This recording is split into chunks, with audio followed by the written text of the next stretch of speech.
The scandal that nearly erased Craig David. What if I told you that one of Britain's biggest R&B stars didn't fall off because of bad music, but because of a joke? Yeah, a comedy sketch, a fake accent, and a latex mask nearly destroyed Craig David's entire career. This was a guy who had America calling. Literally, P. Diddy himself wanted to fly him to New York. But instead, Craig became a national punchline overnight. 1 minute, he's topping charts with "Fill Me In." The next, he's being mocked on national TV by a man in a rubber head yelling, "Bo Selecta." And the craziest part? That joke didn't just humiliate him. It wrecked his mental health, ruined his credibility, and almost ended his music career before he turned 25. But behind the memes and mockery was a real story about a young artist who went from pop prodigy to parody victim, battled depression, and somehow fought his way back into the spotlight 2 decades later. So what really happened to Craig David? How did one of the UK's smoothest voices become a walking punchline and then rebuild himself into a global brand again? Let's rewind, but this time, not for the joke.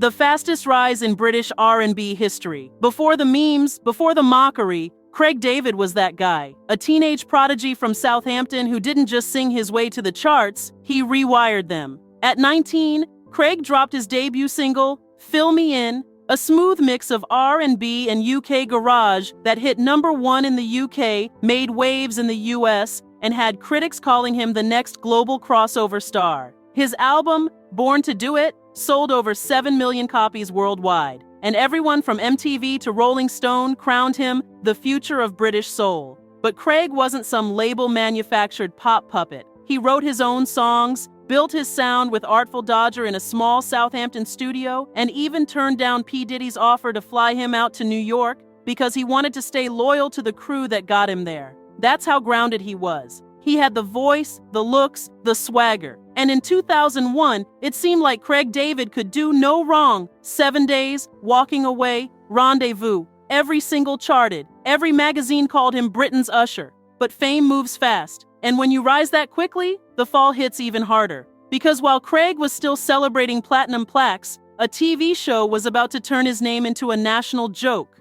And no one, least of all Craig, was ready for what came next. The Bo Selecta, caricature and bullying. Here's the wild part. Craig David didn't lose his career because of a flop album or a messy breakup. He lost it because of a cartoon version of himself. In 2002, a British comedy show called Bo Selecta hit Channel 4. Its creator, Leigh, wore creepy latex masks and exaggerated accents to parody celebrities. When he decided to do Craig David, it wasn't just satire, it was straight-up character assassination. The sketch turned Craig into this bizarre, high-pitched, Yorkshire-accented caricature, always saying, "Bo Selecta," a catchphrase that came from Craig's own hit, Rewind. Ironically, the show stole his most famous line and used it to make him a national joke. At first, Craig tried to laugh it off. His team told him to play along, smile through it, pretend it didn't bother him. But it did. Badly. Imagine being 21, one of the youngest artists ever to sell millions of records, and overnight, every kid in the country is mocking your name in a fake accent. He couldn't walk into an interview, a party, or a radio station without someone yelling, "Bo Selecta," in his face. And the thing is, this wasn't harmless. Craig has said openly that the sketches wrecked his confidence and pushed him into depression. He told The Sun that it made him feel like the world was against me. For years, he avoided interviews, pulled back from public life, and even left the UK entirely just to escape the constant humiliation. What's worse? His career numbers started dropping fast. Each album after Born to Do It sold less. By the mid-2000s, Craig, once Britain's R&B golden boy, was being called washed up. People didn't see a musician anymore. They saw a punchline. And while Bo Selecta kept airing, Craig stayed silent, watching as a joke version of himself became more famous than the real him. That's not just parody, that's career sabotage. But behind the silence, Craig was breaking. The bullying didn't just hit his image, it hit his identity. And the longer he stayed quiet, the harder it became to get people to take him seriously again. Still, Craig never lashed out publicly. He handled it with a kind of quiet dignity, the same calm that got him famous in the first place. But make no mistake, that silence came with a cost, because by the time Bo Selecta ended, Craig David wasn't the heartthrob from 7 Days anymore. He was the guy with the puppet face and the weird voice. The only question was, could he ever come back from that? Other conflicts and drama, stalkers, management, and gossip. All right, as if being parodied on national TV wasn't enough, Craig David has also weathered a storm of other drama behind the scenes. Think stalkers, shady management rumors, and whisper campaigns that get people questioning who was really pulling the strings. The stalker who haunted his life. Between 2016 and 2021, or even earlier, Craig was stalked relentlessly by a woman named Tanya Gill. She showed up at his home, buzzed his intercom, held up pictures of the two of them. At a concert, she wandered into the audience dressed like Beyoncé and threw a glove at him. Over years, she bombarded his management with messages, accusing them of turning him into a cash cow. Craig admitted these incidents left him feeling violated and unsafe. He said he couldn't walk down the street without looking over my shoulder. A court imposed a stalking protection order in December, interim, to prevent her from contacting him further. This wasn't just celebrity drama, it was real fear, real intrusion into his life, management control, and cash cow claims. In all kinds of entertainment careers, a shadow war often rages behind the scenes. Who controls the narrative, the money, the image? Craig wasn't immune. Tanya Gill explicitly claimed in letters to his parents and management that Craig was being exploited, calling him a cash cow. Whether or not that's fully true, the accusation resonated with longtime fans who saw Craig's creative evolution stall at times. Early in his career, Craig famously resisted pressure to chase big-name producers. He stuck with his grassroots collaborators, which sometimes pitted him against label expectations. Later in interviews, Craig admitted that his PR team once suggested he play along with the Bo Selecta caricature. He framed that as a choice made to preserve peace rather than fight. The tension between maintaining artistic integrity and satisfying a business machine is classic, and Craig's been stuck in that squeeze more than once. Gossip, rumors, and unseen battles. Beyond those headline items, there have always been whispers. Rumors of internal feuds, conflicts with collaborators, and silent career setbacks. Some insiders claim that the Bo Selecta mockery wasn't just satire, that certain people in the industry quietly encouraged it to undercut his credibility. No smoking gun, but plenty of suspicion. Over the years, fans and music critics have speculated whether Craig's dips in sales were caused by deliberate sabotage or just poor timing. There was a period when Craig hardly released music, instead focusing on touring, DJ sets, and building his TS5 brand. Some saw this as a fallback when the record machine turned cold on him. Meanwhile, critics have occasionally questioned his financial transparency, whether ventures like TS5, the party brand, were as profitable as public statements claimed. Redemption, reinvention, and struggles. After years of ridicule, stalkers, and industry silence, Craig David did something few artists have the courage to do. He disappeared to find himself again. By the early 2000s, he was living in Miami. Sun, sand, and a whole lot of escape energy. He built a luxury penthouse called Tower Suite 5, where he partied, DJ'd, and tried to drown out everything the UK had done to his name. On the outside, it looked like a comeback. The Miami life, the fitness, the glow. But inside, he was burning out. He became obsessed with perfection, training up to 3 hours a day, tracking every calorie, chasing control over a body that looked flawless but felt empty. He later admitted, "My abs looked great, but my face looked gone." At one point, his body fat dropped so low his organs were in danger of shutting down. That's not fitness. That's punishment disguised as discipline. Then came the crash. His back gave out, his voice cracked, and the same isolation that once felt like peace became unbearable. For the first time since he was 19, Craig wasn't recording, touring, or performing. He was just existing.